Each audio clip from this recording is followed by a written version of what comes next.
బాధ అంటే ఎలా ఉంటుందో తెలియని రాజు, ఎప్పుడు సుఖాల మధ్యలో పెరిగిన ఒక రాజు, అసలు కష్టం విలువ తెలియని ఒక రాజు, ఒక సన్యాసి లెక్క మారడం ఏంటి, ఒక కొత్త రిలీజన్ని కనుక్కోవడం ఏంటి, ఆ రిలీజనే బుద్ధిజం.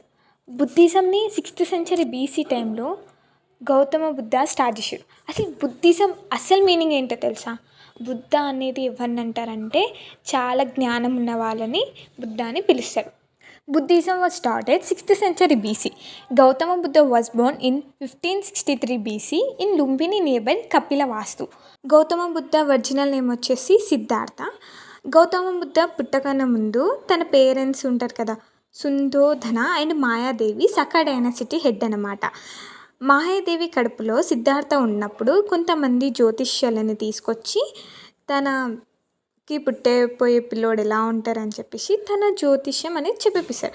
అప్పుడు ఆ జ్యోతిష్యులు ఏం చెప్తారంటే సుందోధన, నీకు పుట్టబోయే కుమారుడు మీ ఇంటి లోపల పుడితే తను ఒక పెద్ద రాజు అవుతాడు, ఈ ప్రపంచాన్ని పాలిస్తాడు.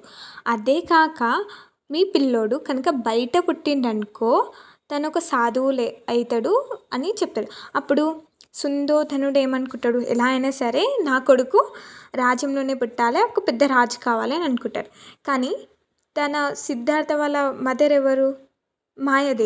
మాయాదేవి ఒకానొక టైంలో తన పుట్టింటికి వెళ్ళేటప్పుడు అప్పుడు మాయాదేవికి పురిటి నొప్పులు వచ్చి బయట సిద్ధార్థకు జన్మ అనేది ఇస్తుంది.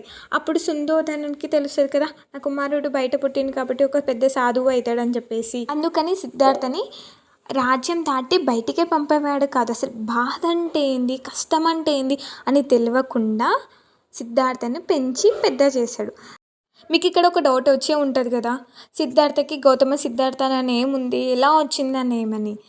అంటే ఆ నేమ్ ఎలా వచ్చిందంటే సిద్ధార్థ వాళ్ళ పేరెంట్స్ ఎవరు? సుందోధన అండ్ మాయాదేవి సిద్ధార్థకు జన్మనిచ్చిన 7 daysకి చనిపోతుంది.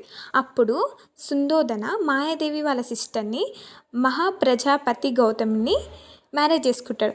ఇప్పుడు సిద్ధార్థకి స్టెప్ మదర్ ఎవరు? మహాప్రజాపతి గౌతమి కదా.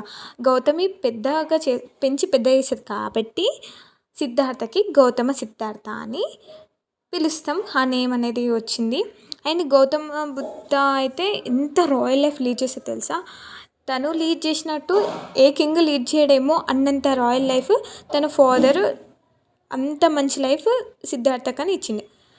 తను కూడా ఒక యశోధన అనే ఒక రాయల్ క్వీన్ని మ్యారేజ్ చేసుకుంటారు.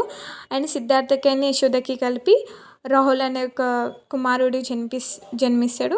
సిద్ధార్థ వాళ్ళ లైఫ్ చాలా హ్యాపీగా పీస్ఫుల్గా గడిచిపోతూనే ఉంటుంది. సిద్ధార్థ కూడా వేదాస్ అండ్ ఫిలాసఫీ చదువుకుంటాడు. సిద్ధార్థ వాళ్ళ ఫ్యామిలీ సఖ్య డైనాసిటీకి చెందిన వాళ్ళు కాబట్టి సిద్ధార్థను సఖ్యముని అని కూడా పిలుస్తారు.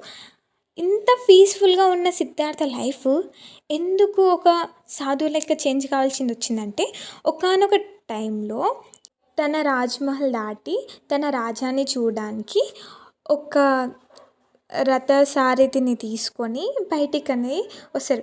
అట్లా సిద్ధార్థ మొత్తం తన రాజ్యాన్ని చూస్తున్నప్పుడు ఒక ముసలాయనని చూస్తాడు. ఎందుకు ఈయన చర్మం ఇట్లా ఉంది ముడతలు అని చెప్తే అప్పుడు అంటాడు, ఈయన ముసలివాడు అందుకే తన చర్మం అనేది పోతుంది అంటే అప్పుడు గౌతమ బుద్ధకి ఒక ఐడియా వస్తుంది, ఓకే మన ఏజ్ అయిపోయిన కొద్దీ మన అందం కూడా వెళ్ళిపోతుంది అని. అట్లనే వెళ్తుంటే ఒక అతడు జబ్బు పడి ఒక మూలకు పడ్డ ఒక అతన్ని చూస్తాడు. ఎందుకు ఈయన ఇట్లనే ఉండంటే తనకు ఒక రోగం వచ్చింది అందుకే ఉంటాడు, ప్రతి మనిషికి ఇది కామన్ రోగాలు రావడం అని చెప్పేసి తన సారథి అంటాడు. కొంచెం దూరం పోతుంటే ఒక అతను చనిపోతూ ఉంటే తనని తీసుకొని వస్తాడు. ఎందుకు ఇతను ఇలా తీసుకొస్తుందంటే పుట్టిన వారికి చావు తప్పదు అని చెప్పేసి తను ఎక్స్ప్లెయిన్ చేస్తూ ఉంటాడు. అప్పుడు ఒక సన్యాసి ఒకటే కలర్ దుస్తులు ధరించి వెళ్తూ ఉంటే ఎందుకు ఇతను ఇలా వెళ్తుండంటే తను ఒక సన్యాసి, తనకు ఎలాంటి ఫీలింగ్స్ కానీ ఎలాంటి ఎమోషన్స్ కానీ ఉండయి, కానీ తన సంపద గురించి కానీ దేని గురించి కానీ ఆశించడు అని ఆ సారథి ఎక్స్ప్లెయిన్ చేస్తూ ఉంటాడు.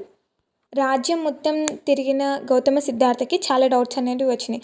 అసలు లైఫ్ అంటే ఏంటి, లైఫ్ ఇలా ఉంటుందా, అసలు అందం ఉండదు, ధనం ఉండదు, ఏదో ఒక రోజు చనిపోక తప్పదని చాలా డౌట్స్ వస్తూనే ఉంటాయి. గౌతమ సిద్ధార్థ 29 years ఏజ్ ఉన్నప్పుడు అసలు లైఫ్ అంటే ఏంది, అసలు లైఫ్ మొత్తం ఎలా ఉంటుంది, మనం ఎలా బిహేవ్ చేయాలి, ఇవన్నీ తెలుసుకోవడానికి తన రాజ్యాన్ని మొత్తం వదిలేసి బయటికి అనేది వస్తాడు.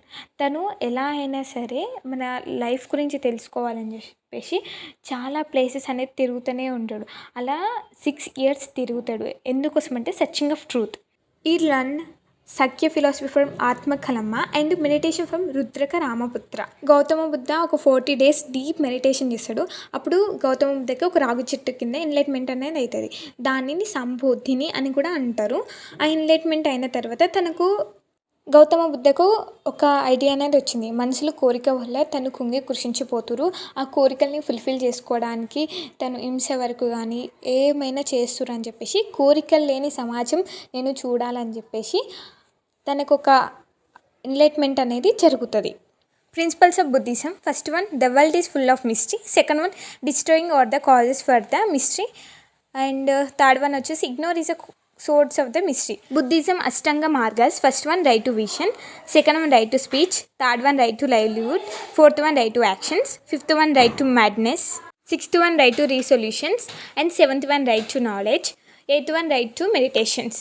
And Buddhism 3 sarangas are. First one, బుద్ధం శరణం గచ్చామి. సెకండ్ వన్, ధర్మం శరణం గచ్చామి. థర్డ్ వన్, సంఘం శరణం గచ్చామి. మీకు కనుక నా వీడియో నచ్చినట్టయితే లైక్ చేయండి. మీకు కనుక ఈ వీడియో యూస్ఫుల్గా అనిపించిందంటే సబ్స్క్రైబ్ చేసుకోండి. మీ ఫ్రెండ్స్కి కూడా యూస్ఫుల్ అనిపిస్తే షేర్ చేయండి. Thanks for watching.